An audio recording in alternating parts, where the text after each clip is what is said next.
नमस्कार दोस्तों, स्वागत है आपका मेरे YouTube channel chemistry with Rana sir. आज हम लाए हैं 2023 के सैम्पल पेपर का थर्ड पार्ट, जिसमें हम क्वेश्चन नंबर 20 से 25 तक हम सॉल्व करेंगे। जिसमें आज का हमारा पहला प्रश्न है, टिप्पणी लिखिए। पहला टॉपिक है इसमें पाइसीकरण, दूसरा स्कंदन और तीसरा टिंडल प्रभाव। ठीक है, तो short note, emulsion, coagulation and Tyndall effect. तो पाइसीकरण क्या होता है? पाइसीकरण को समझने से पहले हम पायस की डेफिनेशन की बात करते हैं। तो जब किसी कोलाइडी विलयन में, जो भी हमारे पास कोलाइडी विलयन होगा, उसमें प्रक्षिप्त प्रावस्था और प्रक्षेपण माध्यम दोनों ही द्रव अवस्था में होते हैं, तो उसे हम क्या कहते हैं? पायस कहते हैं। और जो पायस बनाने की प्रक्रिया होती है उसे हम क्या बोलते हैं? पाइसीकरण कहते हैं। ठीक है, और जो पदार्थ पायस बनाने के लिए प्रयोग किया जाता है उसे हम क्या बोलते हैं? पाइसीकर्मक कहते हैं। ठीक है, पायस दो प्रकार के होते हैं, जल में तेल का पायस और तेल में जल का पायस। तो जब आपके पास क्या होता है? तेल ज़्यादा मात्रा में होता है और जल कम मात्रा में होता है, तो जल की बूंदें तेल के ऊपर सतह पर बूंद के रूप में उपस्थित होती है। इसे हम क्या कहते हैं? जल में तेल का पायस। अगर आपके पास तेल ज़्यादा मात्रा में है और जल क्या है? कम मात्रा में है, तो जल की बूंदें तेल के ऊपर बूंद के रूप में उपस्थित होती है। इसे हम क्या कहते हैं? जल में तेल का पायस। दूसरा टॉपिक है आपके पास स्कंदन। तो कोई भी कोलाइडी विलयन है, उसका जो स्थायित्व होता है उस पर उपस्थित समान आवेश पर निर्भर करता है। यानी किसी भी कोलाइड विलयन का स्थायित्व विलयन में उपस्थित आयनों के समान आवेश पर निर्भर करता है। यदि किसी प्रकार यह आवेश क्या हो जाए? कम हो जाए, या यह आवेश क्या हो जाए? समाप्त हो जाए, तो छोटे छोटे कण संयुक्त होकर या एकत्रित होकर बड़े कणों का निर्माण कर देते हैं, जो कि पात्र के सतह पर एकत्रित हो जाते हैं। यह प्रक्रिया क्या कहलाती है? हमारी स्कंदन कहलाती है। यानी कोई बर्तन है आपके पास, उसमें अगर हमारे पास समान आवेश के बहुत सारे कण हैं, तो एक दूसरे को क्या करेंगे? वो प्रतिकर्षित करेंगे और नीचे अपक्षेपित नहीं हो पाएंगे। यदि आपने कोई अन्य पदार्थ उसमें मिला दिया, जिसके कारण इसके आवेश में क्या हो गई? कमी हो गई, या इसका आवेश क्या हो जाए? समाप्त हो जाए, तो छोटे छोटे कण मिलकर क्या हो जाएंगे? बड़े कणों का निर्माण करेंगे, जो कि कहाँ? विलयन की सतह पर एकत्रित हो जाते हैं। इसे हम क्या कहते हैं? स्कंदन कहते हैं। ठीक है, अगला बिंदु है आपके पास, अगला पॉइंट है टिंडल प्रभाव। तो इसका जो सर्वप्रथम देखा था, ये टिंडल प्रभाव, ये देखा था माइकल फैराडे ने। लेकिन इसका अध्ययन किसने किया था? टिंडल ने किया था। इसलिए इसको किस नाम से जानते हैं? टिंडल प्रभाव के नाम से जाना जाता है। इन्होंने क्या कहा कि जब किसी अंधेरे कमरे में प्रकाश को प्रवाहित किया जाता है, तो जो प्रकाश के मार्ग में पड़ने वाले कोलाइडी कण हैं, यानी कोई भी कण है जो प्रकाश के मार्ग में पड़ते हैं, वो क्या करेंगे? कण प्रकाश को प्रकीर्णित कर देते हैं, जिसे हम क्या कहते हैं? टिंडल प्रभाव कहते हैं।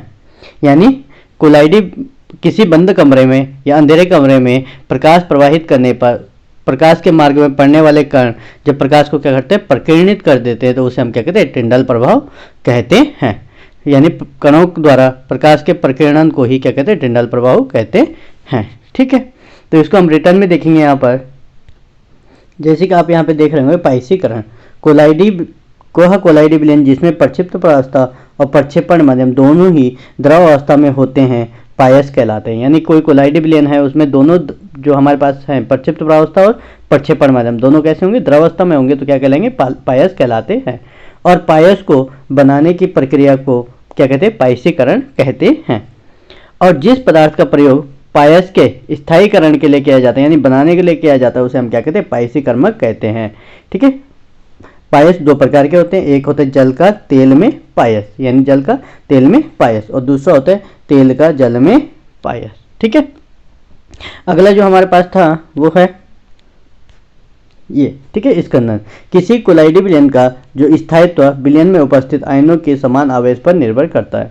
यदि किसी प्रकार यह आवेश कम या नष्ट हो जाता है, तो छोटे छोटे कण आपस में मिलकर बड़े कणों का निर्माण कर देता है, जो कि कोलाइडी विलयन की सतह पर अपक्षेपित हो जाते हैं, एकत्रित हो जाते हैं या इकट्ठे हो जाते हैं। इस प्रक्रिया को हम क्या कहते हैं? स्कंदन कहते हैं। ठीक है, अगला बिंदु था आपके पास टिंडल प्रभाव। तो जब किसी अंधेरे कमरे में, यहाँ पे आपको दिख रहा होगा, जब किसी अंधेरे कमरे में प्रकाश प्रवाहित किया जाता है, तो प्रकाश के मार्ग में पड़ने वाले कण प्रकाश को प्रकीर्णित कर देते हैं। कणों द्वारा प्रकाश के प्रकीर्णन को ही टिंडल प्रभाव कहते हैं। इस प्रयोग को सबसे पहले किसने देखा था? माइकल फैराडे ने देखा था, परंतु इसका विस्तृत अध्ययन टिंडल ने किया था, जिसके कारण इसे किस नाम से जाना जाता है? टिंडल प्रभाव के नाम से जाना जाता है। ठीक है, अगला आपके पास प्रश्न का अथवा। ठीक है, इसमें क्या है? पहला क्वेश्चन, स्टेट हार्डी-सोल्जे रूल, यानी हार्डी-सोल्जे का नियम। तो हार्डी-सोल्जे नियम के अनुसार किसी भी कोलाइड विलयन में उपस्थित पदार्थ की स्कंदन क्षमता उसकी संयोजकता पर निर्भर करती है। यानी कोई पदार्थ है, उसकी जो स्कंदन क्षमता होती है उसकी संयोजकता पर निर्भर करती है। जिस पदार्थ की संयोजकता जितनी ज़्यादा होगी उसकी स्कंदन क्षमता भी उतनी ही अधिक होती है।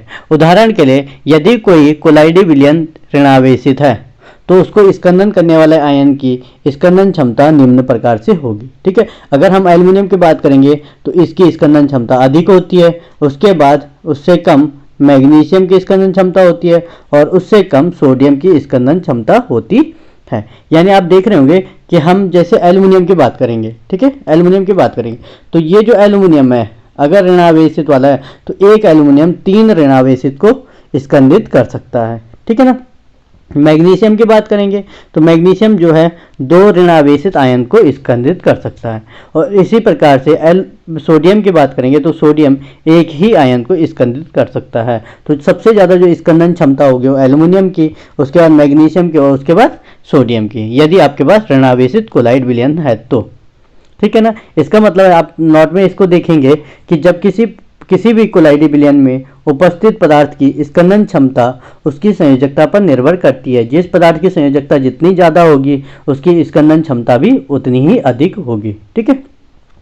अगला है आपके पास यहीं पर ख का फेरिक हाइड्रोक्साइड के कोलाइडी विलयन में सोडियम क्लोराइड विलयन मिलाने पर स्कंदन हो जाता है, क्यों? तो जो फेरिक हाइड्रोक्साइड होता है FeOH होल थ्राइस, जो हमारा फेरिक हाइड्रोक्साइड विलयन होता है वो धनावेशित कोलाइड होता है। जैसे ही हम इसमें क्या करते हैं सोडियम क्लोराइड विलयन मिलाते हैं तो जो इसमें क्लोराइड आयन है ये क्या कर देते हैं, इसके धनावेशित को क्या कर देते हैं, कम कर देते हैं, यानी उदासीन कर देते हैं, जिसके कारण ये छोटे छोटे कण मिलकर या संयुक्त होकर एक बड़े कण का निर्माण कर देते हैं जो कि कोलाइडी विलयन में अपक्षेपित हो जाते हैं। ठीक है, और इसे हम क्या कहते हैं, स्कंदन कहते हैं। इन प्रश्नों के यदि आपको क्या चाहिए, लिखित नोट्स चाहिए तो 2022 के पेपर में मैंने इनके लिखित नोट्स प्रोवाइड करवाए हैं, जिसको आप डिस्क्रिप्शन में जाकर लिंक पर देख सकते हैं। ठीक है। क्वेश्चन नंबर 23, प्राथमिक द्वितीयक और तृतीयक अल्कोहल क्या होते हैं? क्या होता है जब प्राथमिक द्वितीयक और तृतीयक अल्कोहल को 570 डिग्री केल्विन पर गर्म कॉपर पर प्रवाहित किए जाते हैं? तो प्राथमिक द्वितीयक और तृतीयक अल्कोहल की बात करें तो शॉर्ट डेफिनेशन हम यहाँ पे लिखेंगे। प्राथमिक अल्कोहल कौन सा? प्राथमिक अल्कोहल 1 डिग्री अल्कोहल। तो 1 डिग्री अल्कोहल क्या होता है?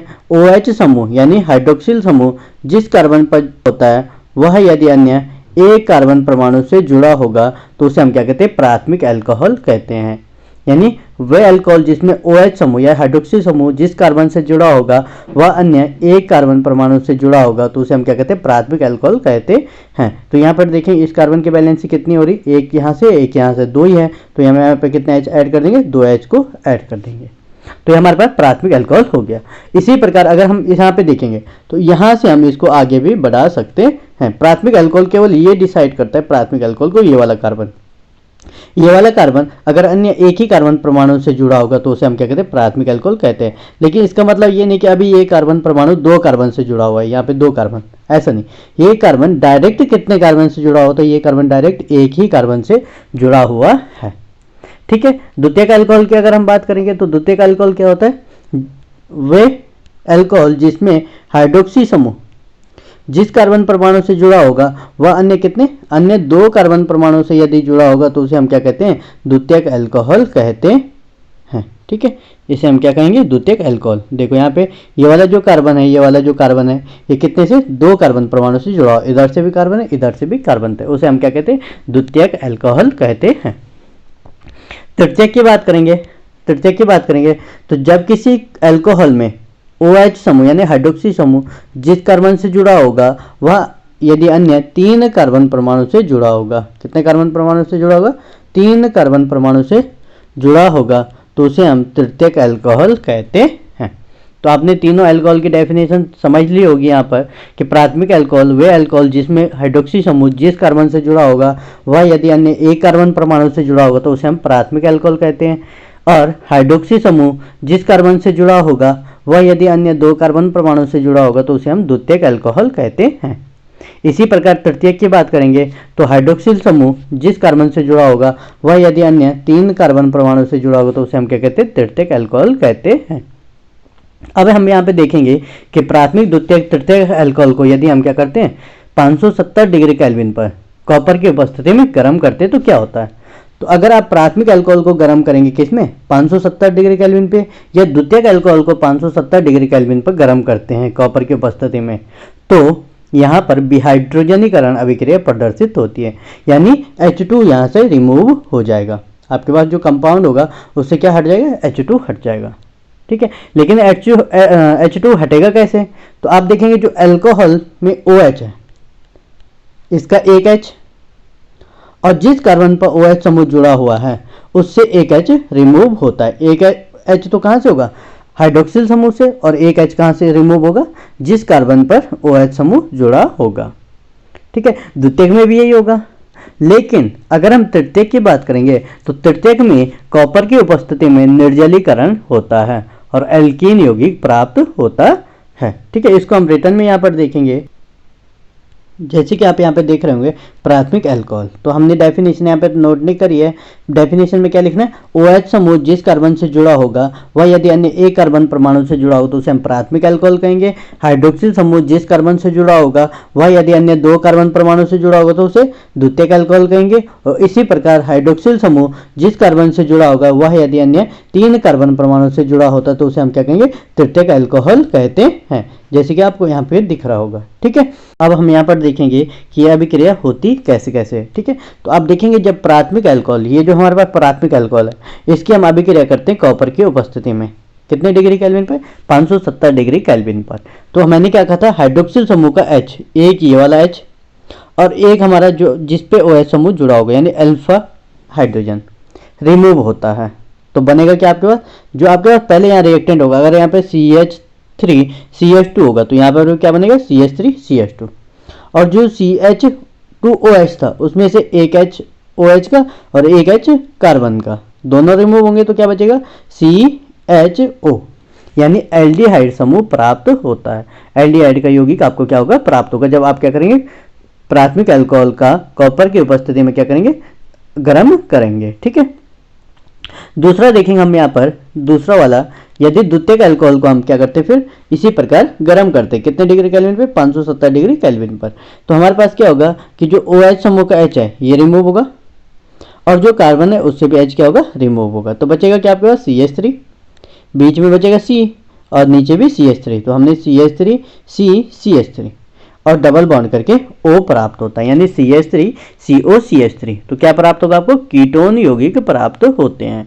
यानी आप इससे पहचान भी कर सकते हैं कि कौन सा प्राथमिक अल्कोहल है, कौन सा द्वितीयक अल्कोहल है। यदि आपने टेस्ट ट्यूब में क्या ले लिया, प्राथमिक अल्कोहल ले लिया, और दूसरे में क्या ले लिया, द्वितीयक अल्कोहल ले लिया, और उनको कॉपर के चिप्स डाल देंगे और तब हम गर्म करेंगे उसको, कितने डिग्री केल्विन पे, 570 डिग्री केल्विन पर।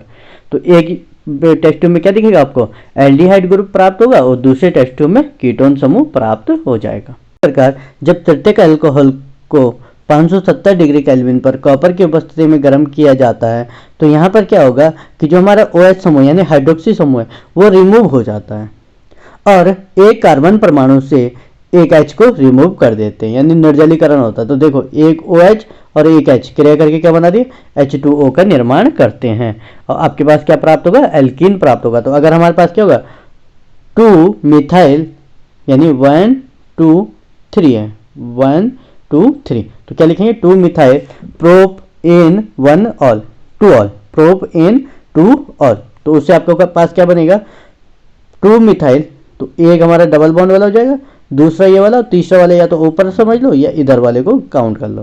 तो आपके पास क्या बनेगा 2 मिथाइल, दूसरे पे कौन सा समूह है, मिथाइल समूह है, तो 2 मिथाइल प्रोप 1 इन का निर्माण होता है।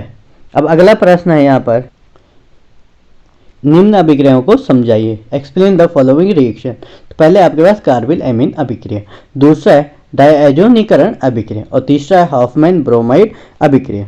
तो जो कार्बिल एमीन अभिक्रिया होती है ये एल्केन एमीन यौगिक द्वारा प्रदर्शित होती है। एल्केन एमीन मतलब एल्को वाला कोई समूह, जैसे CH3NH2 मीथेन एमीन हो गया, इसी प्रकार एथेन एमीन हो सकता है, प्रोपेन एमीन हो सकता है, ब्यूटेन एमीन हो सकता है, तो कोई भी हमारे पास एल्केन एमीन हो सकता है। इन एल्किल एमीन की क्रिया हम किसके साथ करवाते हैं? क्लोरोफॉर्म के साथ करवाते हैं, CHCl3 प्लस कोई क्षार भी यहाँ पे ऐड कर देते हैं, तो KOH ले लो या NaOH यहाँ पे ऐड कर देते हैं। तो हम क्या लिखेंगे? जब किसी एल्केन एमीन की क्रिया क्लोरोफॉर्म के साथ क्षार की उपस्थिति में कराई जाती है तो यहाँ पर एल्केन आइसोसाइनाइड प्राप्त होता है। क्या प्राप्त होता है? एल्केन आइसोसाइनाइड प्राप्त होता है, यानी CH3NC, यानी जो आपके पास कार्बन रहेगा वो तो रहेगा, उतने तो ऐसे रहेंगे जैसे है, लेकिन जो NH2 है वो H हटकर वहाँ पे क्या आ जाएगा? C जुड़ जाता है। ठीक है, यहाँ पे आपको रिटर्न में दिखाएंगे। यहाँ पर आप देख रहे होंगे, यहाँ पे मैंने इथेन एमीन की क्रिया करवा रखी है क्लोरोफॉर्म की साथ, किसकी उपस्थिति में? क्षार की उपस्थिति में। तो जितने Cl हैं उतने हम NaOH को ऐड कर देंगे, क्योंकि NaCl के साथ क्रिया करेगा वो क्या बनाएगा? NaCl। तो यहाँ पर देख रहे होंगे 3 Na और 3 Cl क्रिया करके क्या बनाएगा? 3 NaCl बाहर निकल जाता है। अब आपके पास बचा CH3CH2 और NH2 अभी ऐसे है, तो N के साथ जो H हैं तो ये 2 H यहाँ से हो गया, एक कार्बन के साथ H है, कितना हो गया? 3H, और 3H आपके पास यह है OH के साथ, तो कितना H हो गए? 6H। मैंने क्या लिखा? 3H2, और 3NaOH के साथ 3 O भी हैं तो H2O यहाँ पर हमने O कर दिया। तो देखो 3 दूना 6H निकल गया और तीनों O भी निकल गया। अब आपके पास बचा यहाँ से CH3CH2, तो हमने लिखा CH3CH2, N जैसे था N वैसे लिखते हैं, और जो ये कार्बन बचा हुआ था वो N के साथ जुड़ जाएगा तो क्या बना देगा? NC। तो इसका नाम क्या हो जाएगा?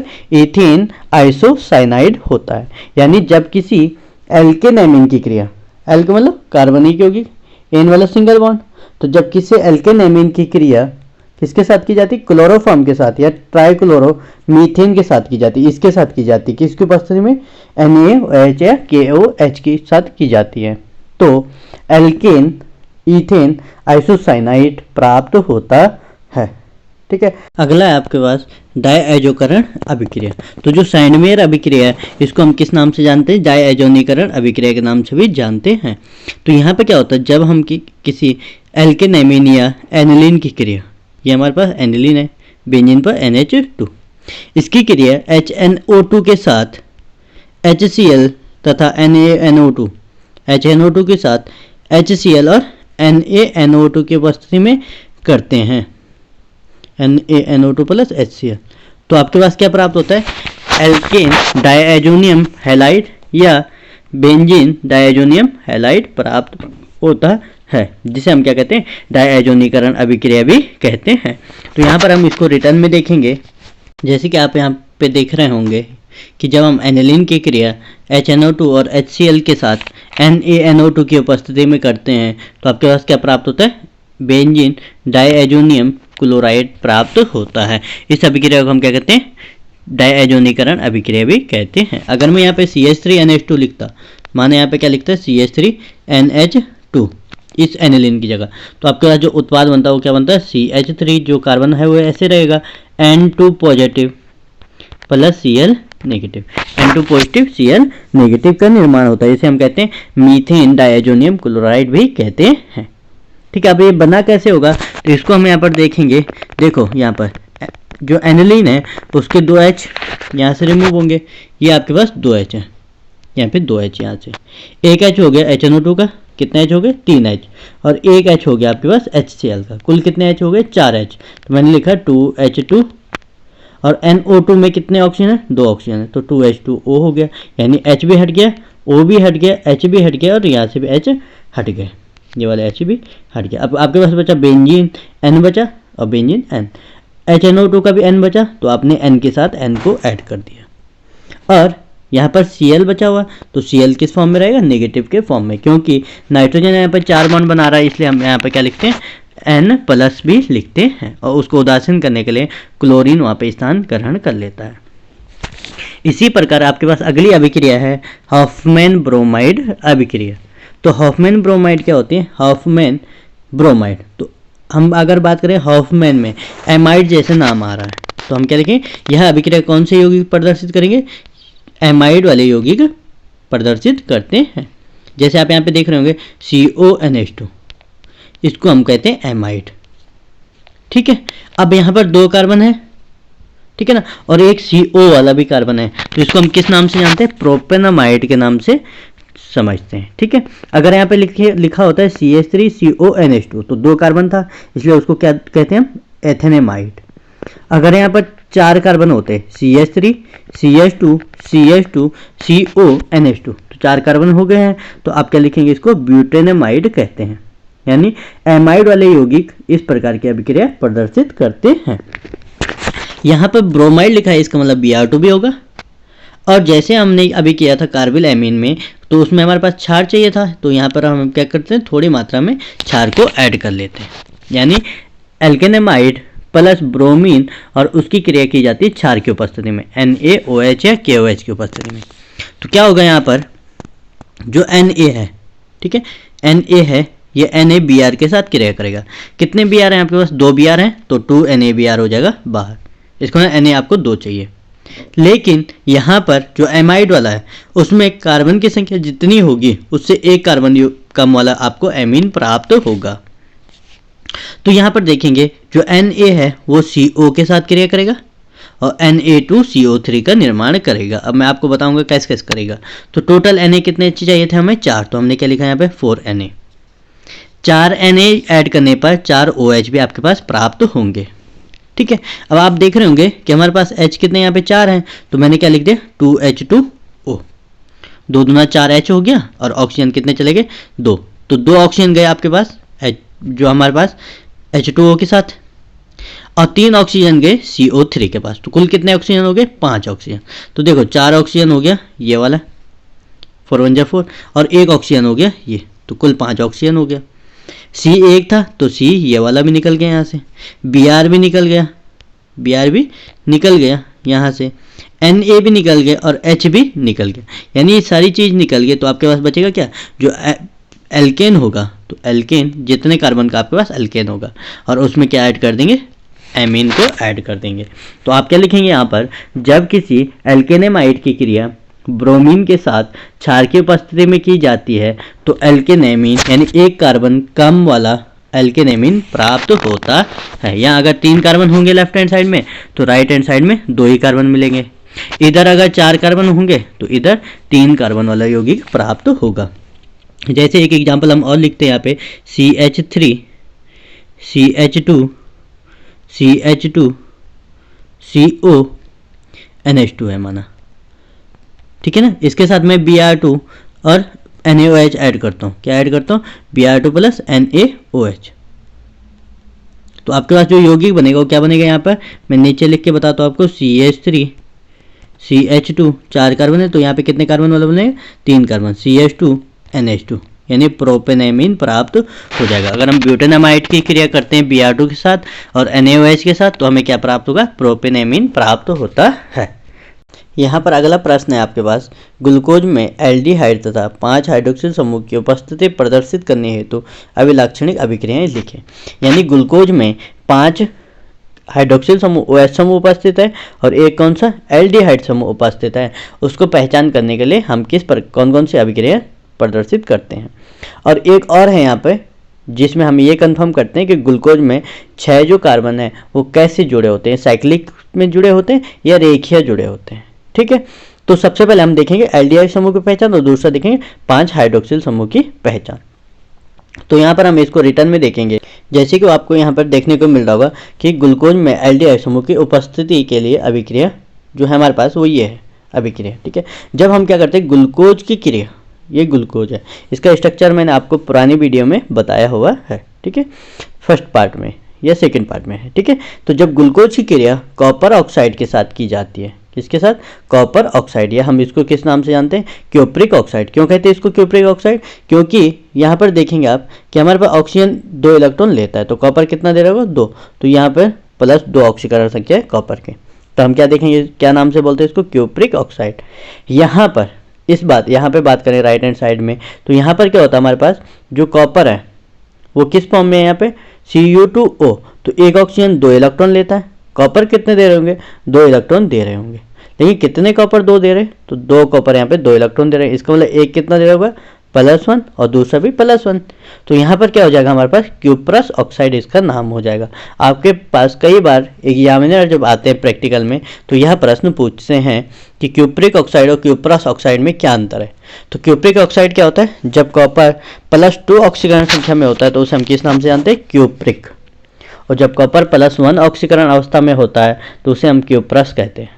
ठीक है, अब यहाँ पर देखेंगे आप कि यहाँ पर जो एल्डिहाइड समूह है वो क्या होगा, इसकी वजह से ये जो हमारा कॉपर ऑक्साइड है, फेलिंग विलेन भी कहते हैं, ठीक है ना, तो इसके साथ क्रिया करके क्या किस में चेंज हो जाता है, कार्बोक्सिलिक अम्ल में परिवर्तित हो जाता है।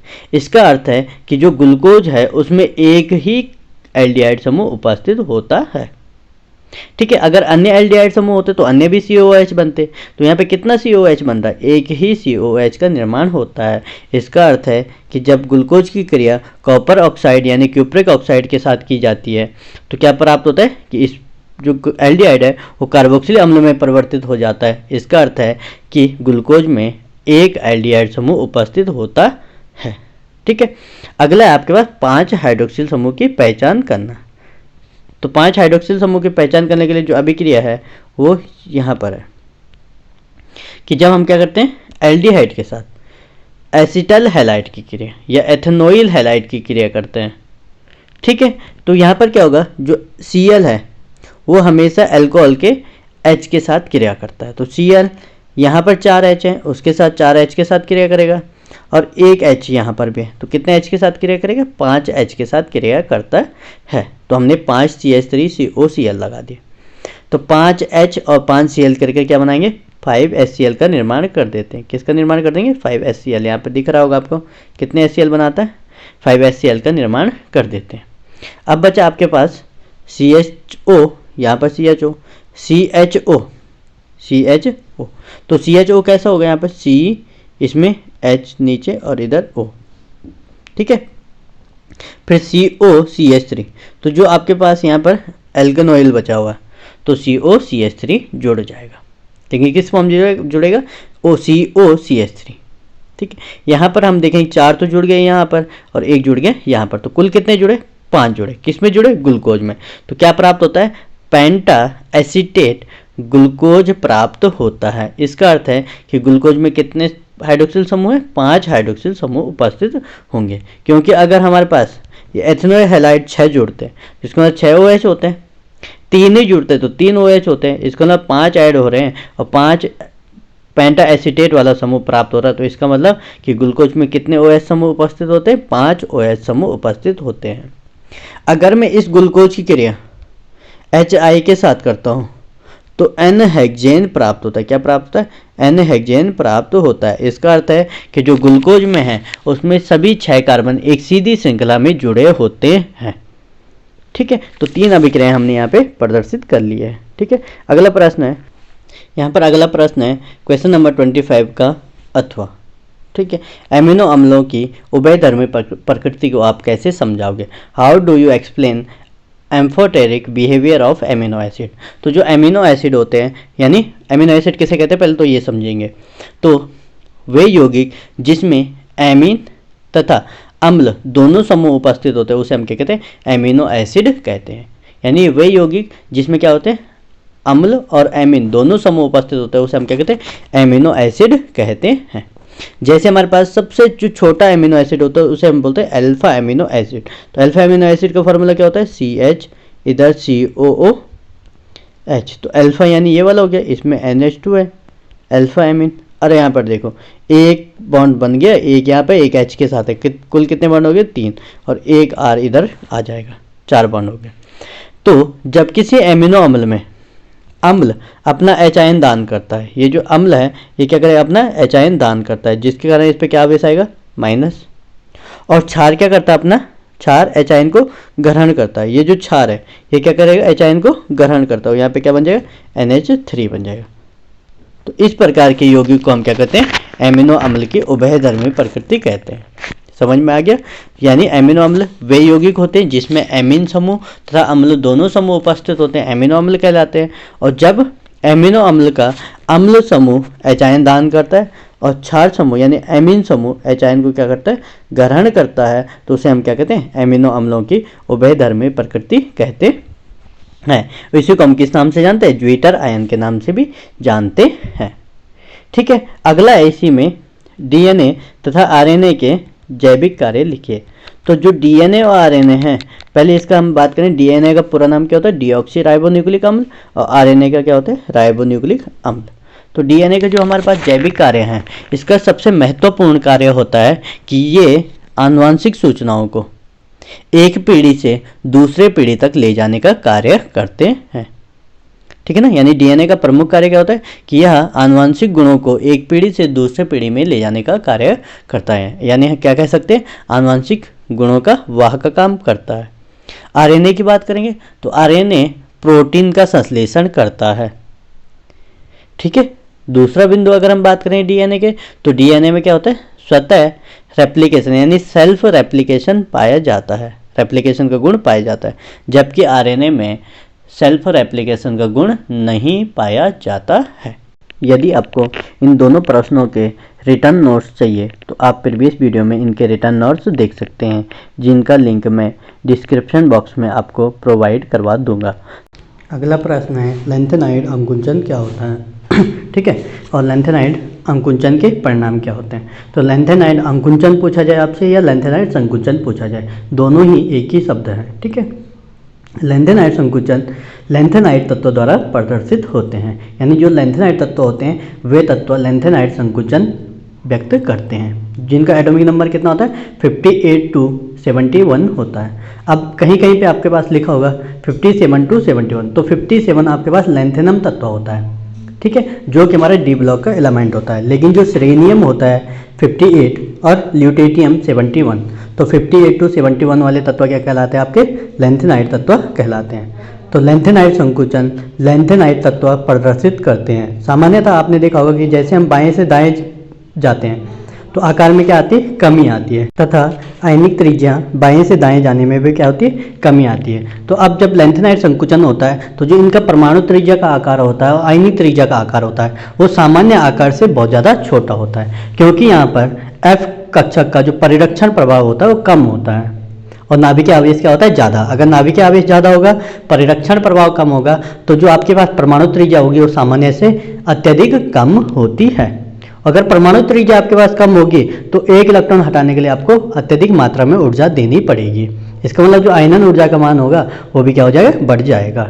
ठीक है, इसके अगर हम परिणाम की बात करेंगे तो परिणाम हम यहाँ पे देखेंगे। लैंथेनाइड संकुचन के जो परिणाम होते हैं वो पहला होता है, लैंथेनाइड अंकुचन के कारण या संकुचन के कारण 4D श्रेणी के तत्वों की परमाणु त्रिज्या और 5D श्रेणी के तत्वों की परमाणु त्रिज्या लगभग बराबर होती है। अब आपने देखा है कि जब हम ऊपर से नीचे जाते हैं, समूह में ऊपर से क्या जाते हैं, नीचे जाते हैं, तो कोषों की संख्या में वृद्धि होती है। इसका मतलब परमाणु त्रिज्या में भी वृद्धि होनी चाहिए थी, लेकिन लैंथेनाइड संकुचन के कारण जो 4D के कक्षकों का आकार होगा, ठीक है ना, और 5D के तत्वों का जो आकार होगा वो लगभग समान होता है। ठीक है, अगला आपके पास कि इन दोनों की यानी 4D और 5D की अगर हम आयनिक त्रिज्या की बात करेंगे तो इनके आयनिक त्रिज्या भी क्या होती है, एक दूसरे के लगभग बराबर होती है। ठीक है, अगला बिंदु है, लैंथेनाइड संकुचन के कारण तत्वों के क्षारकीय गुण में अत्यधिक कमी आती है। इसका अर्थ है कि अगर हम बात करेंगे लैंथेनम या सेलेनियम, तो सेलेनियम क्या होता है, सेलेनियम का जो ऑक्सीकरण संख्या होती है सामान्यतः +3 होती है, तो इसका मतलब सेलेनियम OH का होल थ्राइज ट्राई हाइड्रोक्साइड। और ऐसे ल्यूटेटियम की बात करेंगे तो LuOH का होल थ्राइज। अब इनमें आपको पता होगा, इनमें से ल्यूटेटियम का आकार क्या होगा, अत्यधिक छोटा होगा, और सेलेनियम का आकार क्या होगा, बड़ा होगा, क्योंकि बाएं से दाएं जाने में आकार छोटा होता है, लेकिन लैंथेनाइड संकुचन के कारण तो इसकी परमाणु त्रिज्या बहुत ज़्यादा छोटी हो जाती है। इसका अर्थ है कि सेलेनियम आसानी से OH आयन को दे सकता है, और जो OH आयन आसानी से देगा तो वो क्या कहलाएगा, प्रबल क्षार कहलाएगा। और ल्यूटेटियम का आकार छोटा होने के कारण ये OH को आसानी से दान नहीं कर सकता है। इसका अर्थ है कि ल्यूटेटियम एक दुर्बल क्षार होता है, जबकि सेलेनियम एक प्रबल क्षार होता है। ठीक, जैसे कि यहाँ पर आपको दिख रहा होगा लैंथेनाइड संकुचन, तो लैंथेनाइड संकुचन लैंथेनाइड तत्व प्रदर्शित करते हैं। ठीक है ना, सामान्यतः बाएं से दाएं जाने पर आकार में कमी आती है, परंतु लैंथेनाइड संकुचन के कारण परमाणु त्रिज्या के मान में अत्यधिक कमी आती है, तथा आयनिक त्रिज्या बाएं से दाएं जाने पर भी अत्यधिक कमी होती है। और लेंथेनाइड संकुचन के परिणाम। तो लेंथेनाइड अंकुचन के परिणाम आपको यहाँ पे दिख रहे होंगे। लेंथेनाइड अंकुचन के कारण 4D श्रेणी के तत्वों की परमाणु त्रिज्या 5D श्रेणी के तत्वों के लगभग बराबर होती है। आयनिक त्रिज्याएं भी दोनों श्रेणी के तत्वों की बराबर होती है। ठीक है ना। तो यहाँ पर आपको रिटर्न में ये नोट्स दिख रहे होंगे। अगर आपको समझ में नहीं आया तो आप मुझे कमेंट बॉक्स में पूछ सकते हैं। अगला प्रश्न है आपके पास, निम्नलिखित के संदर्भ में एक्टेनाइड श्रेणी के तत्व तथा लेंथेनाइड श्रेणी के तत्वों के रासायन की तुलना कीजिए। तो पहला बिंदु है इसमें इलेक्ट्रॉनिक विन्यास, यानी इलेक्ट्रॉनिक विन्यास के आधार पर आपने लेंथेनाइड और एक्टेनाइड तत्वों की रसायन की तुलना करनी है। ठीक है। दूसरा बिंदु है ऑक्सीकरण संख्या और तीसरा है रासायनिक अभिक्रियाशीलता। तो अगर हम इलेक्ट्रॉनिक विन्यास की बात करें तो लेंथेनाइड जो तत्व होता है वो हमारे पास 57 के बाद वाले तत्व होते हैं, यानी लेंथेनम के बाद। तो इसका जो सामान्य इलेक्ट्रॉनिक विन्यास होता है वो क्या होता है, जीनॉन 54। ठीक है। उसके बाद क्या होगा हमारे पास 6s2, 50 कितना हो गया 6। ठीक है। इससे पहले मैंने आपको बताया था कि जो हमारे पास लेंथेनम होता है वो डी ब्लॉक का तत्व होता है। इसका मतलब 6s अगर हमारे पास 2 हैं तो यहाँ पे क्या होगा 5d, या तो यहाँ पे 0 होगा या क्या होगा 1 होगा, सामान्य इलेक्ट्रॉनिक विन्यास। और बचा हुआ हमारे पास कौन सा 4f, तो 4f क्या होगा 1 से 14 होता है। ठीक है ना। इसका मतलब जो हमारे पास लेंथेनाइड का सामान्य इलेक्ट्रॉनिक विन्यास होगा वो क्या होगा, जीनोन 6s2, 5d07 और 4f 1 to 14 होता है। इसी प्रकार अगर हम किसकी बात करेंगे, एक्टेनाइड की बात करेंगे तो जीनोन की जगह क्या हो जाएगा, रेडॉन हो जाएगा। 6s2 की जगह क्या हो जाएगा 7s2, 5d 0 से 1 की जगह हमारा क्या हो जाएगा 6d 0 से 1 हो जाएगा। और 4f 1 से 14 की जगह क्या हो जाएगा 5f 1 to 14। ठीक है। अगर हम दूसरा बिंदु की बात करें, दूसरा बिंदु है आपके पास ऑक्सीकरण अवस्था। दूसरा कौन सा है, ऑक्सीकरण अवस्था।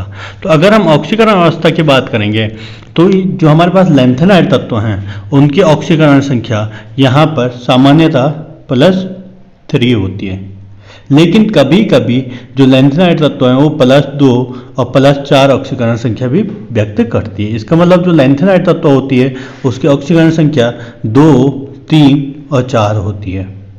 ऐसा क्यों होता है, क्योंकि इसका जो हमारा 6s है, 5d है और 4f है, यानी 4f 5d और 6s, इनके इनके मध्य जो ऊर्जा होती है उनमें अंतर होता है, जिसके कारण जो इसकी ऑक्सीकरण संख्या होती है वो +2, +3 और +4 होती है। अगर हम एक्टेनाइड की बात करेंगे तो एक्टेनाइड की जो ऑक्सीकरण संख्या होती है वो +2, +3, +4, +5, +6, +7 तक होती है। यानी एक्टेनाइड तत्व भिन्न भिन्न प्रकार की या अत्यधिक मात्रा में ऑक्सीकरण संख्या प्रदर्शित करते हैं। ऐसा क्यों होता है, क्योंकि जो हमारे पास क्या होता है 5f, 6d और 7s के उपकोषों की ऊर्जा में कम अंतर होता है, जिसके कारण इनमें भिन्न भिन्न प्रकार की ऑक्सीकरण संख्या पाई जाती है। अगर हम इसकी अभिक्रियाशीलता की बात करेंगे, तीसरा बिंदु है आपके पास रासायनिक अभिक्रियाशीलता। तो अगर हम इनकी अभिक्रियाशीलता की बात करेंगे तो लेंथेनाइड सामान्य रूप से जो शुरुआती तत्व होते हैं, लेंथेनाइड के जो सामान्य रूप से कौन से तत्व होते हैं, शुरुआती यानी पहले के जो तत्व होते हैं, अपने रासायनिक व्यवहार में कैल्शियम की तरह बहुत क्रियाशील होते हैं। यानी जैसे कैल्शियम की क्रियाशीलता होती है वैसे लेंथेनाइड के तत्वों की क्रियाशीलता होती है, लेकिन किसकी, जो पहले वाले तत्व हैं। जैसे जैसे परमाणु क्रमांक बढ़ता जाएगा वैसे वैसे इसका जो हमारा व्यवहार होगा वो किसकी तरह होने लग जाएगा, एल्यूमिनियम की तरह होने लग जाएगा। तो आप क्या लिखेंगे, लेंथेनाइड तत्व सामान्यतः शुरुआती तत्व कैल्शियम की तरह व्यवहार करते हैं, जबकि परमाणु क्रमांक बढ़ने के साथ साथ यह एल्यूमिनियम की तरह व्यवहार करते हैं। एक्टेनाइड तत्व की बात करेंगे तो एक्टेनाइड तत्व अत्यधिक क्रियाशील होते हैं, विशेषकर जब वह छोटे छोटे भागों में विभाजित हो और इन पर क्षार का कोई प्रभाव नहीं पड़ता है। तो इसको हम यहाँ पे रिटर्न में देखेंगे। जैसे कि आप यहाँ पर देख रहे होंगे, लेंथेनाइड एलिमेंट का सामान्य इलेक्ट्रॉनिक विन्यास क्या होता है, xenon 6s2, 5d07, 4f 1 to 14 होता है। एक्टेनॉइड की बात करेंगे तो एक्टेनॉइड का यहाँ पे लिखा हुआ है। ठीक है। अगला बिंदु ऑक्सीकरण संख्या। तो ऑक्सीकरण संख्या लेंथेनाइड तत्व +2, 3, 4 ऑक्सीकरण संख्या प्रदर्शित करते हैं, जिनमें से +3 ऑक्सीकरण संख्या सामान्य रूप से प्रदर्शित करते हैं, क्योंकि इसके 4f, 5d, 6s के उपकोषों के बीच ऊर्जा का अधिक अंतर होता है। इसी प्रकार हम इसके एक्टिनाइड का देखेंगे यहाँ पर। तो एक्टिनाइड आप यहाँ पर देख रहे होंगे, एक्टिनाइड तत्व अधिक ऑक्सीकरण संख्या प्रदर्शित करते हैं, जैसे +2, 3, 4, 5, 6, 7, क्योंकि इनके 5f, 6d व 7s उपकोषों के मध्य ऊर्जा अंतर कम होता है। ठीक है, अगला बिंदु है रासायनिक अभिक्रियाशीलता। तो रासायनिक अभिक्रियाशीलता यहाँ पर आपको दिख रहा होगा, लैंथेनाइड सामान्य रूप से शुरुआती तत्व अपने रासायनिक व्यवहार में कैल्शियम की तरह व्यवहार करते हैं, ठीक है ना, परंतु परमाणु क्रमांक बढ़ने के साथ साथ यह एल्युमिनियम की तरह व्यवहार करते हैं। और एक्टिनाइड की बात करेंगे तो एक्टिनाइड तत्व अत्यधिक क्रियाशील होते हैं, परंतु जब ये छोटे छोटे भागों में विभाजित होते हैं, यानी सूक्ष्म विभाजित होते हैं, तो यह अत्यधिक क्रियाशील होते हैं और क्षार का इन तत्वों पर कोई प्रभाव नहीं पड़ता है। ठीक है, धन्यवाद। मिलते हैं अगली वीडियो में अगले प्रश्न पत्रों के साथ।